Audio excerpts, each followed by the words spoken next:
Welcome to the Epic Success Podcast. I am your host, Dr. Shannon Irvine. Today on the podcast, we're going to be talking all about creating that team that gets you to the next level. You guys have heard me talk about team, how important it is to build a team that aligns with your vision. So I have the privilege of bringing on my friend Kelly Roach, who's going to be diving into team. She's a business catalyst for so many high-performing entrepreneurs, former Fortune 500 business exec that built massive teams, and she's going to share that today. She's a fellow podcaster with the Unstoppable Success Radio podcast, and she's also a former NFL cheerleader and a philanthropist. So you can tell she's my type of people. So Kelly, welcome to the podcast. Thank you. I'm so excited to be here, and I will always jump at any opportunity to get to talk about building profit warrior teams. So I'm super pumped to get to have this conversation today. I love it. And so if you're just getting started all the way up to trying to build that 7-figure business and getting even to 8 figures, you want to stay tuned in today because Kelly is brilliant at setting up teams that actually allow you to grow. So Kelly, I'd love for you to just give us a little bit of why teams became so important to you in the driving of your business. Yeah, absolutely. Well, going back to when I worked in Fortune 500, I was a top personal performer. I had no interest in being a leader. I had no interest in managing people. When I first began leading, I was a terrible leader because my expectations were so high and my patience was so low. And so it took me a little while to really recognize the magic and the power of leading people. But when I did, it flipped a switch in me that will never, ever change. I mean, I think one of the most fulfilling and powerful things in building business is seeing and believing and breathing potential into people and then helping them to fulfill it. And, what I saw in business when I started my previous career and I carried that over into my own 2 companies now is that, even if you're the top producer in the world, that is only a drop in the bucket in contrast to the impact that you can make and the money that you can, earn by leveraging the power of getting results through others. And, I found it really interesting because when I came to the entrepreneurial world, I knew from day one that team was going to be my number one focus because I had already risen up through corporate America. I became the youngest senior vice president of the company. I've been promoted 7 times in 8 years. I was on planes and trains and buses, and I did that whole thing, and I was ready to be done with it, right? Yeah. And so I knew that although I had built these big teams in corporate, it didn't really make a difference there. I knew that in the entrepreneurial world, when it was my own company and I had the opportunity to elevate these people, and then I had the opportunity to say, it's a Tuesday afternoon and I want to go to the park with Madison. Yeah. I can do that. Or, I want to plan a flex week each week of the month. I can do that, right? So I had one opportunity to build the teams and see it produce the results for the company, but not necessarily me personally.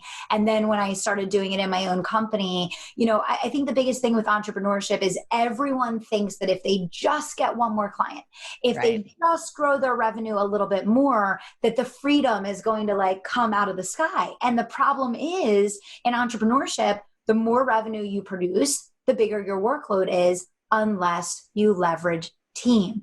And so I'm on this mission, Shannon, as you know, to really help people understand how to bring hyper growth and profitable team building together so that they can actually create financial and lifestyle freedom. And I hate even saying those words because I feel like they've become so overused and abused in the space. But the truth of the matter is there are very few entrepreneurs that actually live a really high quality of life and are able to earn the income that they desire if people are being truthful. And the reason for that is they'll work for 15, 20 years to figure out the revenue thing, but they weren't working that entire time on the team thing. And so unfortunately, they just have a really, really lucrative job that they have to work at 24 hours a day, right? Yeah. Yeah. It's such a powerful thing that you just said, because in the online space, in the entrepreneur space, there's this delusion that, everybody's still staying kind of connected to the, like, you work really, really hard and that's how you actually make it. And they're building this facade kind of against the wall. And then they get to the top of it and realize, wait, I have no freedom, which is why I started this to begin with. I have no time to spend with the people that I'm actually doing this for. Yeah. And I don't love it anymore because I'm enslaved to it. So I love that you really marry the two and see how important it is. I am really curious though, because you said something early on that I think I really want people to hear. Tell me about how you had to step into your personal leadership in order to create the team that actually drives things. Oh, absolutely. I mean, just like they say, growing a business is the greatest personal development exercise of all time. So is leadership. And the big mistake is that people think that you're either a born leader. Oh, I'm not a good manager. I'm not a good leader. Yeah. Great leaders aspire to be great leaders. And so they work continuously on improving their leadership. It is a set of learnable skills, which is really good news for everyone listening, because you might be listening to the show today and be like, I have no idea how to manage people. I don't have that personality. I don't have that experience. I don't have that desire. And you don't have to have the desire to want to build this like huge team, but do you have a desire to have more quality time with your family?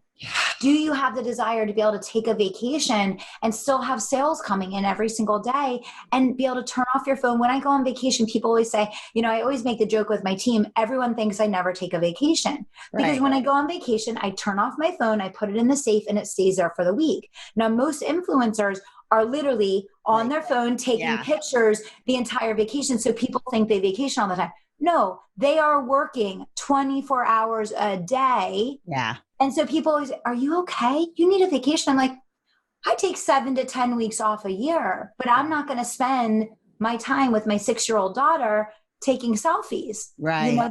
I'm going to turn my phone off. I'm going to put it in a safe. I'm going to go enjoy being with my family. Right. So good. Yeah. Yeah. Yeah. And it's interesting. You even said, like, I had super high expectation and super low patience. Yes. And that was me too. It was this, and it is personal development on steroids when you're an entrepreneur, right? So you have to come to grips. And if you're sitting here saying, if you're listening to Kelly and I, and you're sitting here saying, oh, I just work better alone, I'm just better. I used to tell myself that story too. Like, I used to say, nobody can move fast, like as fast. I just going to do it myself, until I ended up with adrenal fatigue and realized something needed to shift. And that started my personal development journey. But how does somebody even start to think about moving out of this solo hustling entrepreneur mindset of, in a silo, to being open to bringing somebody in, maybe even a VA or that first team member, and embedding them in their world? I always say that the very first step is being more anchored in purpose and taking the time to slow down and ask yourself, why are you here?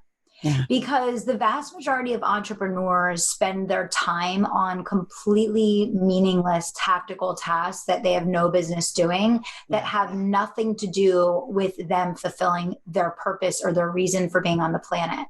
Yeah. So to me, I always say, get re-anchored to purpose and take some time to remember, clear the fog, and remember, why did you start this? And, I always say, if you this is really about an exercise in self-worth, and it's an exercise in self-respect, because you shouldn't be doing things that pay $10 or $15 or $20 an hour that anyone can be doing. You have to know what your value is. You have to know what your zone of genius is. And you have to pick those 3 to 5 things that you're going to do that only you can do. And everything else needs to come off of your plate. So, you look at the 2 legs of the business. I always say, when you're starting off, you look at the 2 legs of the business. You have the admin and operations leg, and you have the sales and marketing leg. That's it. That is the simplest way. And if you just start by saying, should this be someone in admin and operations that does this? Should this be someone in sales and marketing that does this? And you work to get a human on each side of those legs, then eventually that will break out into the 5 core components of the business, and you'll go from there. But yeah, people definitely have that instant gratification desire. Like you said, Shannon, it's like, oh, I can do it faster myself. Yeah. No, you just sold away your legacy. You just gave away your legacy. Ooh. Right. Oh my And God. that's the thing. You have to have a higher bar in terms of your expectation for yourself and how much of your time and energy is being dedicated to your legacy work that is going to actually fulfill your purpose for being on the planet. And that's why we all became entrepreneurs, because we feel like we have a purpose for being here and that we're called to serve. And if you're spending your time doing admin, connecting landing pages, doing SEO, doing, whatever, you're not fulfilling that. So I think it's like coming back to center, right?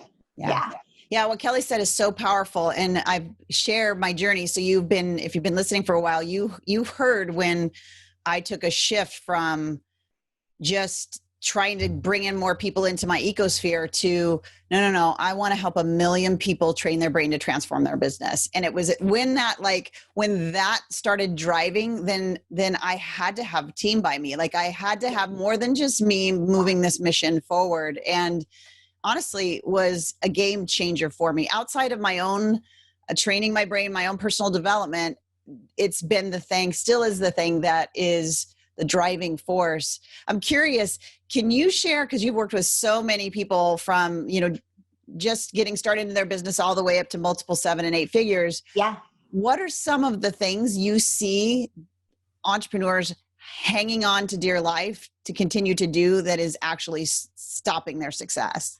Yeah. Well, I mean, we talked a little bit already about the administrative and operational things. I think that's super obvious, but I think one of the biggest things that is insane about I call it entrepreneur land. I call this entrepreneur land because I came from corporate. I came from Fortune 500. You know what I'm talking about here, Shannon. Yeah.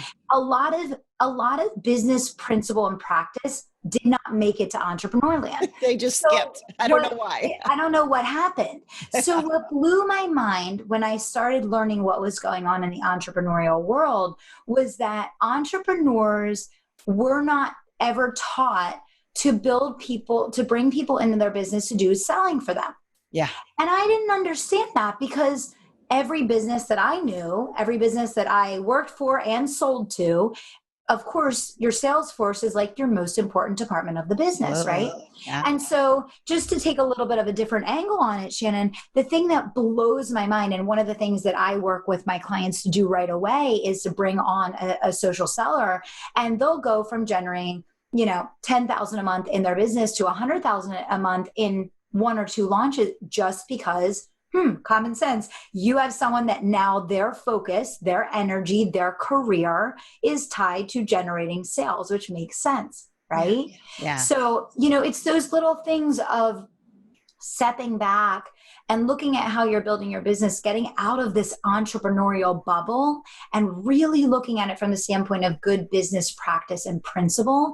And therein lies many of the solutions to these conundrums that we entrepreneurs get ourselves into all the time, I will say. Yeah, that's for sure. So starting out in your advice, starting out with the 2 legs, making sure there's one human being driving those 2 legs. Yeah. That can move you how far, would you say? You've worked with so many, don't want to assume that it's mine. I mean, you can definitely get to the $1 million mark in your business with 2 to 3. Did you hear that? Yeah. Did you hear that? Yeah. People ask me all the time because they see I have a big team now and they're like, I need to bring on 2, 3 more people. I'm like, no, you don't. You need to be an effective leader. And you need to manage these people the right way. I do see a big mistake, though, happening, Shannon, where I think when people finally start wrapping their head around team, they go hire like 10 contractors. Yeah. And now they're managing 10 different people. And it's like their whole job is chasing balls being dropped by people that work part-time in their business. Yeah. And I'm like, no, you didn't understand. I just meant like go hire one human. Like you're spending as much on contractors as you would for a full-time person anyway. You hire one full-time person, that person will pay for the next person. That person will pay for the next person, the next person. That's the model actually that I teach.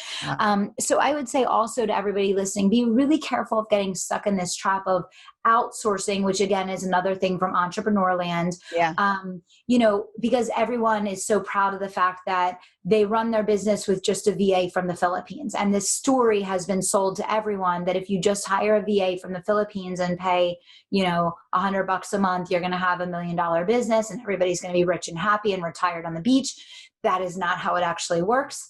But keeping it simple and really managing very, very tight team is a really important element of creating hyper growth.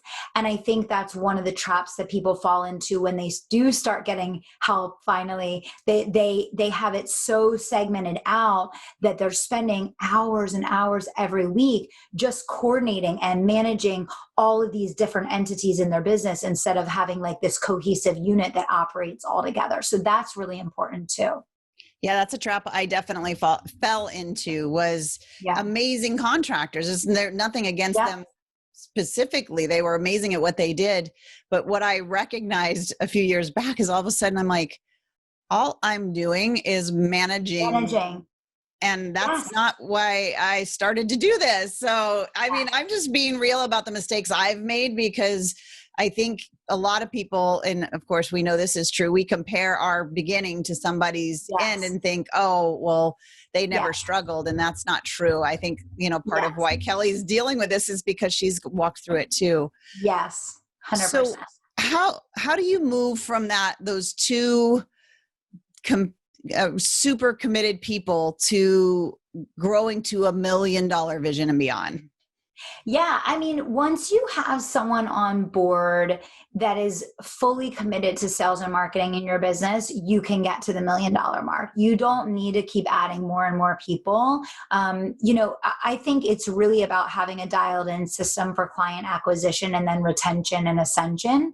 Obviously I teach the live launch method. So I teach people to, go into live launch and have, a social seller, that they're linked arms with, and just you and a social seller, and then having that admin operations person behind the scenes can drive the business easily to the $1 million mark, just consistently delivering that live launch every 6 to 8 weeks over a period of, 6 or 9 months.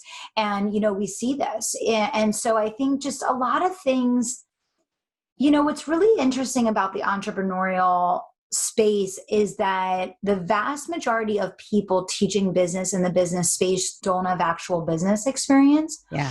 And the vast majority of business coaches have never run a business beyond maybe the $1 million mark. Yeah. And running a $10 million company it's not even in the same universe as running a $1 million company. Yeah. Running a $50 million portfolio with 17 branches, which is what I did before I even started my business, is what allowed me to understand the intricacies and the complexity and the scale and the bringing together of volumes of people to create hyper growth and do it in a sustainable way where the bottom isn't falling out. And so I think a lot of the advice that's given and why people are getting so confused is that they're learning from people that actually haven't ever done it. Yeah. And that's a really strange phenomenon. I don't know. Yeah. It's just a really strange thing. So keep it simple. You can absolutely get to the $1 million mark in your business with the live launch, an administrative person, and someone that does selling right in your business. Don't let all of your time be stolen by either doing the work or just managing 10 contractors all day long. Yeah. Keep it really, really simple and tight. And, think about it from the standpoint of you can have a helper in your business, or you can have an entrepreneur in your business that's all in. This is their life. This is their career. They're aligned with you in the mission, vision, and goals that you're pursuing.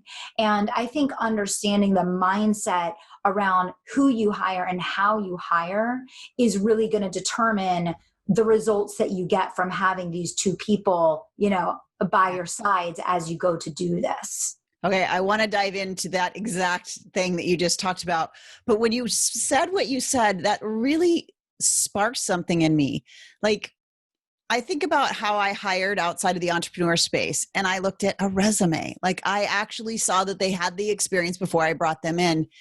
But the online space, you're right. It's like people are going to somebody who has never worked out a day in their life and saying, help me get in shape. and wondering why they're struggling and spinning, and they say great things, and they're very good at influence and persuasion marketing that get you to jump in and say yes. But are you asking them where? I mean, I guess when you grow a business to a certain degree, that has some clout, but is it really that depth of experience that you're really looking for? So intriguing. I never thought about that before. Yeah. All right. So the question I know on everybody's mind is, I've tried, Kelly, like I've tried to hire people and I don't know how to, they don't exist. I actually had a client one time. This is really funny. I had a client one time tell me, there's no one that wants full-time work in Santa Fe. She's like, right. She's like, there's no one that wants full-time work in Santa Fe. And I had to share that because it's exactly, I know it's the thought on everyone's mind. I've tried hiring, I've tried, having a team. It was just more work and more money, and it burnt me out and it exhausted me, and I don't want to do it again. I have so many people that come to me that are like, I just don't want to build a team. I don't want to deal with it, for all of those reasons. And, what I teach people is how to understand what skills are required to lead people effectively to actually generate results through others. And the vast majority of entrepreneurs are out of the box thinkers. They're high individual performers. They're the lone wolf. That's why they're great at what they do. And the reason why you've never had an employee that's been successful and been I call them profit warriors. I call all of my team members profit warriors. The reason why you've never had a profit warrior team is because of you. It has nothing to do with the employment market. It has nothing to do with, I hear people say all the time, these millennials, they won't work. They won't do this. No.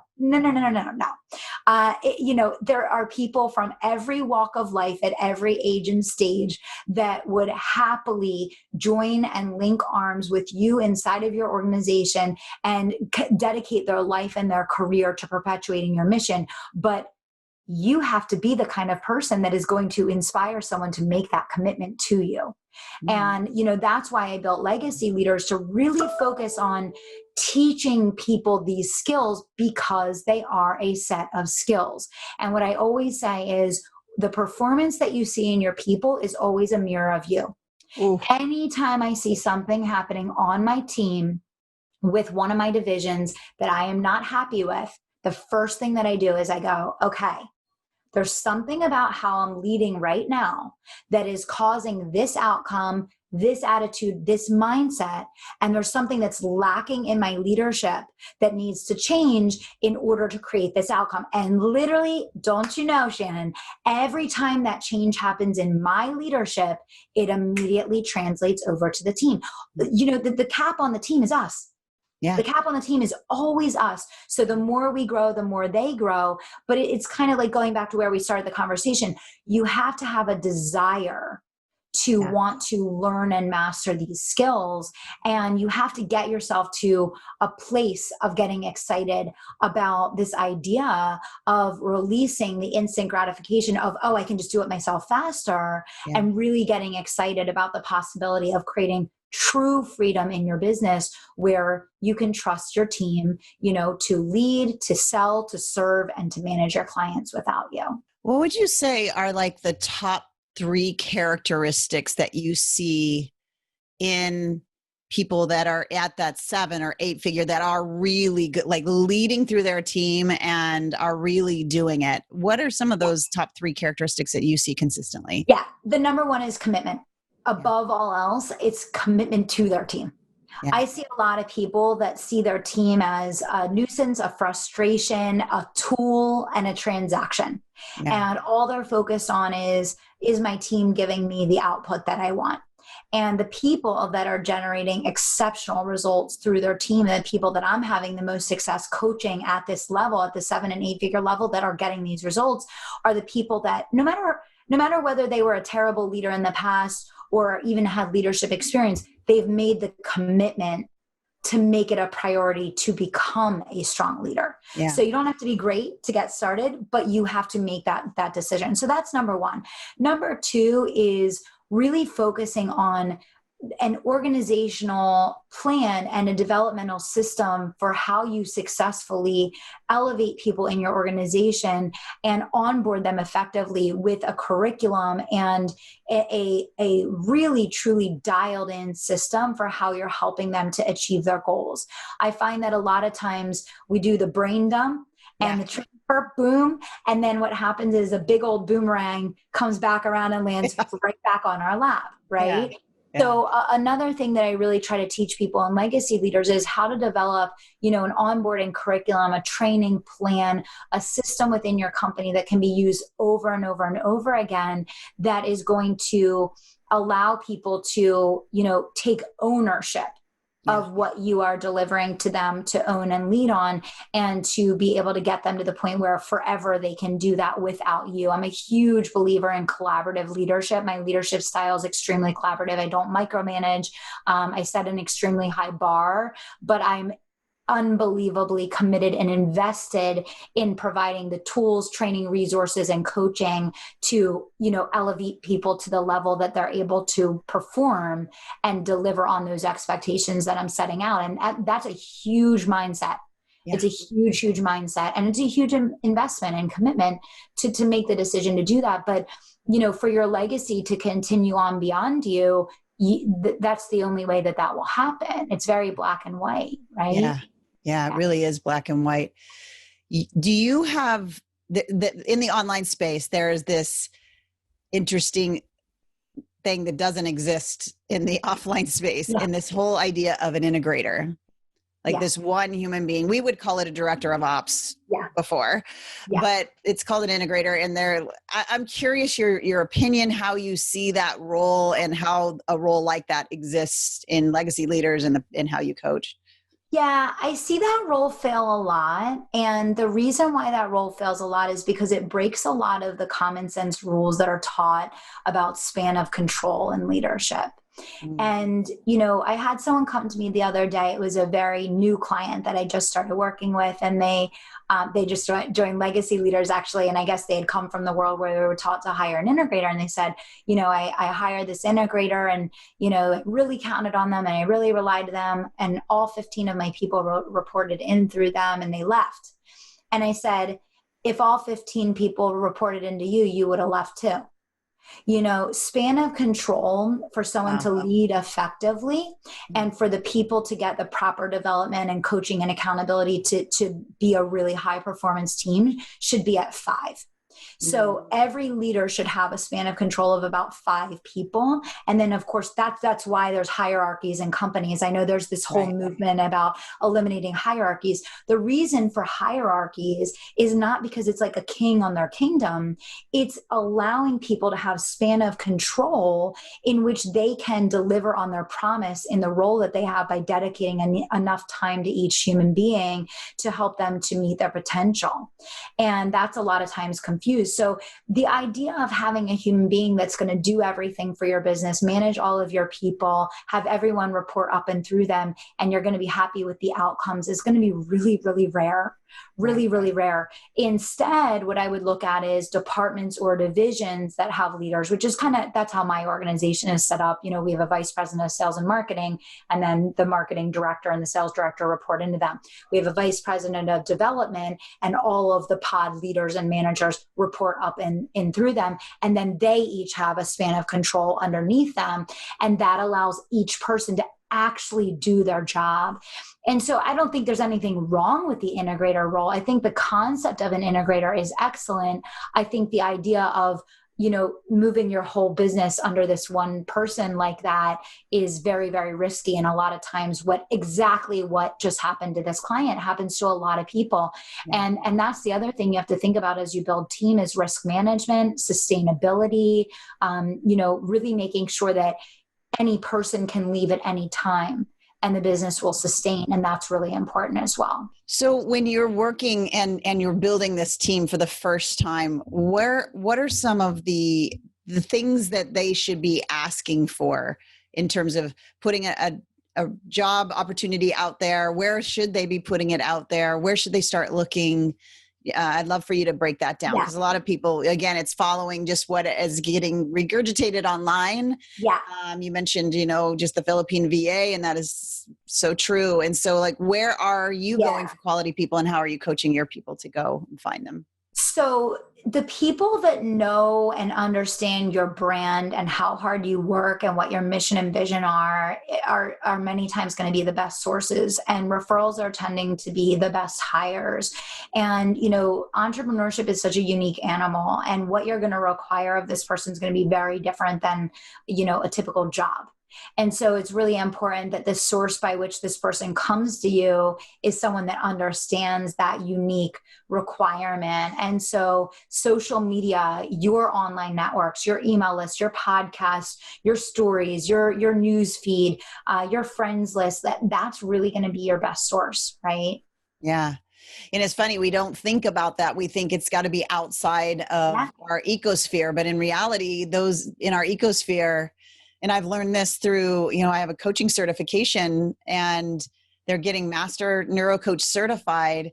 And a lot, majority of them use that to really grow their business. But there's always a certain percentage of them that are like, I just want to coach for you. I believe in this mission. And you're like, you kind of get surprised by it, but at the same time, it makes sense because they have that drive, that desire to serve, but they don't have that other piece where they really get obsessed about going out and finding, and creating sales and marketing. So yeah, and you're exactly right. And there will be people that initially think that they want to be an entrepreneur, but then when they understand the full scope of it, their passion is really doing the thing that they're passionate about, which they can do in a job as an entrepreneur working for someone like you. But as an entrepreneur, 85 to 90% of what you do has nothing to do with all of the, that passion that they thought they wanted to do. And that's why some of those people will end up working out very, very well. Yeah. Yeah. I love it. All right. So as we're wrapping up here, I would love for you to just share one piece of advice for somebody who's just getting started in this. So I think we spoke a lot to the person who's been building and really is growing their team. But I know a lot of my listeners too they're still side hustling, or they're just getting in this world. And I know if I could go back and erase time and start over differently and have learned what I've learned, of course I would do that. So I'd love to hear what you would share with them as we're wrapping up this. Definitely. I would say number one, with the fact that we can build businesses from our phones now, whether you're working full time, you have kids at home, you're caring for a sick parent. I started my business and I would go out in my car on my lunch break and I would make cold calls and I would do consultations from my Jeep Liberty in the parking lot of my corporate job. And I worked, before work and after work and on my lunch break. And, so I would say no matter what limitations you feel like you have, use your phone and anything is possible for you. That's number one. And number two, one of the best decisions I ever made was, even when I started my business, before I had my first client, I hired a VA for 1 hour a week. And I had that VA do all of the administrative and tactical things, loading my content, sending out my email, doing the techie stuff, all of that, so that I could focus on acquiring clients. And so I would say the biggest piece of advice to people getting started is know your zone of genius and know the things that only you can do, which is showing up, doing what we're doing right now, going live, doing consultations, right? Do those things and then get help on everything else. And that's what's going to springboard you forward, especially if your time is really tight and limited, which whose isn't at this point, right? We all have craziness going on, right? Yeah. Oh, that's such a great piece of advice. And the one piece that I'll hear a lot within my world and my ecosphere is there's this fear around it's interesting. I can hire contractors, no problem. But when it comes to hiring somebody that I'm responsible for full time, there is this mental hurdle. And I'm curious, have you experienced that, and how do you clear that hurdle? Yeah. I mean, the biggest thing is, do you want to make money? Because, Amen. I mean, that you just have to ask yourself, do you want to make money? A contractor is a helper. a contractor is not going to drive your business forward for you. And it doesn't mean that we don't love contractors. I've worked with amazing contractors over the years, but I wasn't their top priority. They are managing multiple accounts and businesses. They're there to do a task and a job. That is different from someone who's committing their life to linking arms with you to perpetuate your mission, vision, and goals. And you have to be clear in order for them to be clear. And so if you're spending $3,000 a month on a contractor and you go turn around and spend that $3,000 a month on a full-time employee, you're going to get 80 to 90% more ROI just by the nature of the mindset of coming in that way versus the other. So powerful, so powerful. And I, of course, know there's this whole other subject matter we can get into with a live launch, and I'm not going to do that, but I'm going to really encourage people to check out Kelly's live launch method, because it is a powerful system to be able to continue to get your message, mission, and vision out there and bring in more and more clients and be able to get them involved in what your world is in a deep and impactful way. So Kelly, thank you so much for sharing your genius with us, breaking down the teams and how we really can create a business that leaves a legacy. I loved it. Thank you so much for having me. Wow.